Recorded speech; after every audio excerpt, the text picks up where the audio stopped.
ये देखो अंकिता, ये सारा पार्किंग एरिया है। ये तो पूरा रेडी हो चुका है, बस ये फ्लोरिंग बाकी है।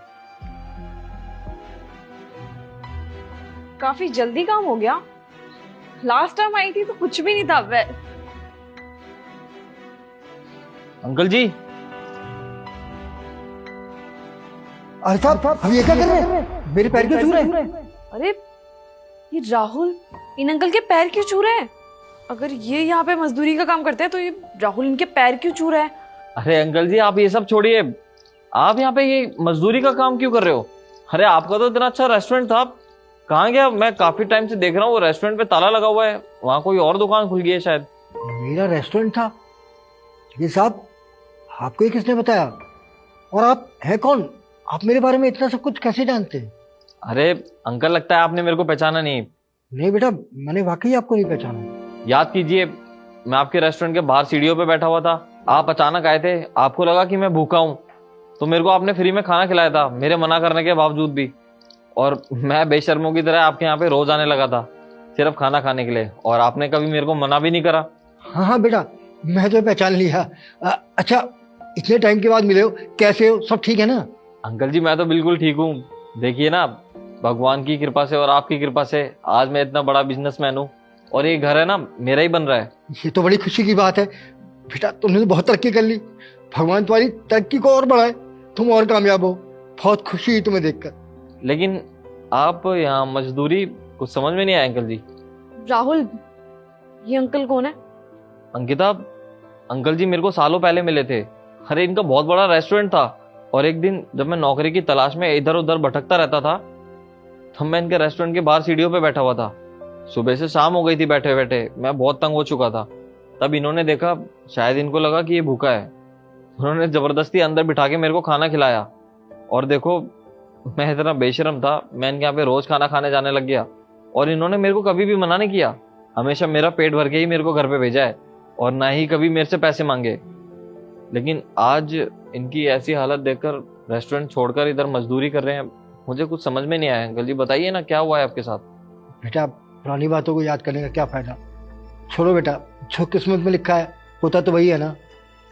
मैं भूल चुका हूँ सब बातों को, तुम भी भूल जाओ। अंकल जी, अपना होने के नाते बता दीजिए, आपने मेरी इतनी मदद की है, मेरे को आपको ऐसी हालत में देखकर अब बिल्कुल भी अच्छा नहीं लग रहा, सच कह रहा हूँ। क्या बताऊं बेटा, सब कुछ अच्छा चल रहा था। मेरे परिवार में सिर्फ मेरी पत्नी थी, मेरा बच्चा तो कोई हुआ नहीं। खैर, जो भी था, मैं अपने परिवार में खुश था अपनी पत्नी के साथ। लेकिन कहते हैं ना कि किस्मत का लिखा नहीं बदलता, जो किस्मत में लिखा है वही होता है। और बुरा वक्त आने में टाइम नहीं लगता, कब अच्छा वक्त बुरे वक्तों में बदल जाए कौन जानता है। बेटा, मैं और मेरी पत्नी मेरा रेस्टोरेंट चलाते थे, अच्छी खासी इनकम थी, सब अच्छा था। लेकिन अचानक रेस्टोरेंट में ही मेरी पत्नी को हार्ट अटैक आया, और मैं उसे लेकर बहुत बड़े हॉस्पिटल में गया। मैं चाहता था कि किसी भी कीमत पर मेरी पत्नी बच जाए। डॉक्टर ने जो कहा, महंगे से महंगे टेस्ट, महंगे से महंगे इंजेक्शन, मैंने सब कुछ प्रबंध किया। मेरी जमा पूंजी खत्म हो गई तो मैंने अपना रेस्टोरेंट भी बेच दिया। मेरी पत्नी पूरे 1 महीने वेंटिलेटर पर रही। सब 1 महीने बाद भी मेरी पत्नी को होश नहीं आया, तो डॉक्टरों ने हाथ खड़े कर दिए। मैंने बहुत हाथ पैर जोड़े डॉक्टरों के कि किसी भी तरीके मेरी पत्नी को बचा लो, लेकिन ईश्वर को शायद यही मंजूर था। मेरी पत्नी का स्वर्गवास हो गया, और मेरे पास कुछ भी नहीं बचा, ना मेरी पत्नी बची, ना मेरा रेस्टोरेंट। तो क्या करता? बुढ़ापे में और कोई काम समझ में नहीं आया, तो जो छोटे मोटे काम मिल जाते हैं वो कर लेता हूँ, चाहे मजदूरी का हो, यहाँ तक कि मैं रिक्शा भी चलाया। और बेटा, वैसे भी मेरे को खाना बनाने के अलावा कुछ भी नहीं आता था, और कोई काम करना नहीं आता था, तो यही काम करना पड़ रहा है।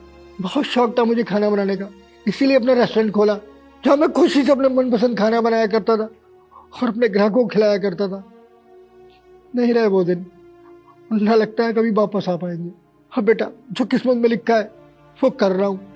जिंदा रहना है ना, पेट तो पालना है। अंकल जी, जान के काफी दुख हुआ कि आपके साथ बीते समय इतना सब कुछ हो गया। देखिए अंकल जी, मुझे लगता है ये सब भगवान की ही मर्जी थी, उन्होंने ही जानकर आपको मेरे पास भेजा है। ताकि मैं आपका एहसान उतार सकूं। एक समय था जब मेरा समय बहुत बुरा था और आपने मेरे बुरे वक्त में मेरा इतना ज़्यादा साथ दिया है, मेरे को कभी भूखा नहीं सोने दिया। आप बताइए मैं आपके लिए क्या कर सकता हूँ। साहब आप भी मेरे लिए क्या कर सकते हैं? मेरी उम्र कितनी बची है? जो बुरा वक्त लगता है, जो अच्छा वक्त था वो गुजर चुका। हम मेरे नसीब में यही दिन देखने के लिए लिखे, तो देख रहा हूँ। बस जब बुलावा आएगा मैं भी चला जाऊंगा। हाँ राहुल, नितेश ने अभी भी एक न्यू रेस्टोरेंट खोला है ना, और वो वैसे भी कह ही रहा था कि उसके पास वर्करों की कमी है। और जब अंकल इतना अच्छा खाना बनाते हैं तो अंकल का टैलेंट इस तरीके से वेस्ट करने की बजाय आप अंकल को वहीं पे भेज दो ना। अरे हाँ अंकल जी, मेरे दोस्त ने अभी अभी नया रेस्टोरेंट खोला है। आप एक काम करो ना, आप उधर शेफ का काम कर लो। और आपके हाथ का खाना तो लोग कितनी दूर से खाने आया करते थे। बेटा खाना बनाना ही तो मेरा पेशा है, उसी से तो मेरी पहचान है। और अगर मेरे मनपसंद काम मुझे मिल जाता है तो इससे बड़ी खुशी की बात और कुछ नहीं हो सकती मेरे लिए। बेटा बेटा अगर तुम्हारे दोस्त के रेस्टोरेंट में मुझे काम मिल जाता है तो मैं खुशी खुशी करने के लिए तैयार हूँ। और बेटा बुढ़ापा आ गया है, अब इतना मुश्किल काम मेरे लिए आसान तो है नहीं, ना ही मेरी मनमर्जी का काम है। बस पेट पालने के लिए ही एक मजबूरी में काम कर रहा हूँ। अगर रेस्टोरेंट में मुझे काम मिल जाता है ना तो बेटा बहुत एहसान होगा तुम्हारा। अंकल जी मेरे सामने हाथ मत जोड़िए। अब मेरा समय आया है कि मैं आपकी मदद कर सकूं। और वैसे भी आप ये मत सोचिए कि मैं आपके ऊपर कोई एहसान कर रहा हूँ। अरे आपके अंदर तो इतना अच्छा टैलेंट है खाना बनाने का, और आपको कितना शौक भी है। अगर आप वो काम छोड़कर कुछ और करेंगे तो आपका टैलेंट तो वैसे भी वेस्ट हो रहा है। तो इससे बढ़िया आप उसी लाइन में जाइए ना जिसमें आप परफेक्ट हैं। सही कहते हैं लोग, भलाई कभी भी व्यर्थ नहीं जाती, हमेशा वापस लौट कर जरूर आती है। और आज किस तरह से तुम मेरा मनपसंद काम मुझे दिलवा रहे हो तो साफ नजर आ रहा है कि मैं तुम्हारे लिए छोटी सी मदद की थी, कोई भलाई नहीं की थी। बस एक भूखा बच्चा देखकर पता नहीं क्यों दिल में आया कि उसे खाना खिला दूं, क्योंकि मेरी अपनी तो कोई औलाद नहीं थी। तो मैं अपना बेटा देखा कि अगर मेरा बेटा भूखा होता तो मैं क्या करता। मैं तो बस इंसानियत के नाते तुम्हें खाना खिलाया।